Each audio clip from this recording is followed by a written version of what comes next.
విజయనగరానికి సమీపంలోని ఒక గ్రామంలో ఒక ప్రశాంతమైన సాయంత్రం తెనాలి రామకృష్ణుడు రోజంతా పని ముగించుకుని ఇంటికి తిరిగే వస్తున్నాడు.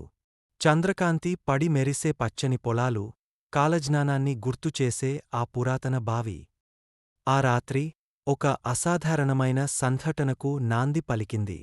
ఆ వేసవిరాత్రి తెనాలి రామకృష్ణుడు మరియు అతని భార్య నిద్రపోవడానికి సిద్ధమవుతున్నప్పుడు వారికి బయట నుండి ఆకుల గలగల శబ్దం వినిపించింది. ఆ సమయంలో కనీసం చిరుగాలికూడా వీయడం లేదు, కాబట్టి పొదలలో కొంతమంది దొంగలు దాక్కున్నారని అతను ఊహించాడు. రాత్రికి తన ఇంట్లో దొంగతనం చేయడానికి వారు పథకం వేస్తున్నారని అతను భావించాడు. అతను ఒక ఉపాయం ఆలోచించి తన భార్యతో ఇలా అన్నాడు: ప్రియురాలా, మన పరిసర ప్రాంతంలో కొంతమంది పేరుమోసిన దొంగలు తిరుగుతున్నారని విన్నాను.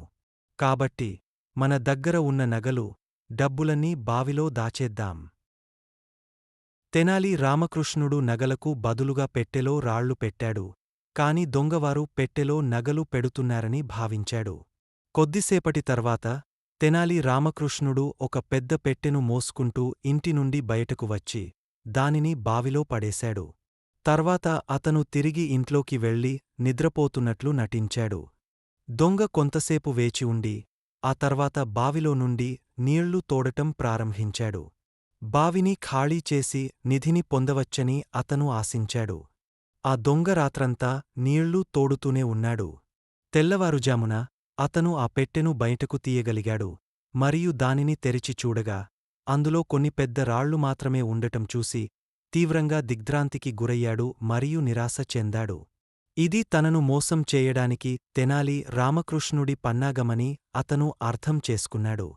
సరిగ్గా అప్పుడే తెనాలి రామకృష్ణుడు తన ఇంటి నుండి బయటకు వచ్చి, మిత్రమా, నా మొక్కలకు నీళ్లు పోసినందుకు ధన్యవాదాలు. నీ శ్రమకు నేను తప్పకుండా ప్రతిఫలం ఇవ్వాలి అని అన్నాడు.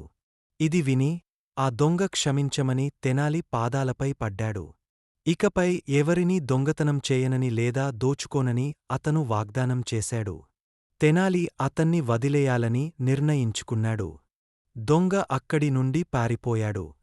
నీతి: తీవ్రమైన పరిస్థితులలో ప్రశాంతంగా ఉండి మీ తెలివిని ఉపయోగించడం వల్ల మీరు వాటి నుండి బయటపడగలరు.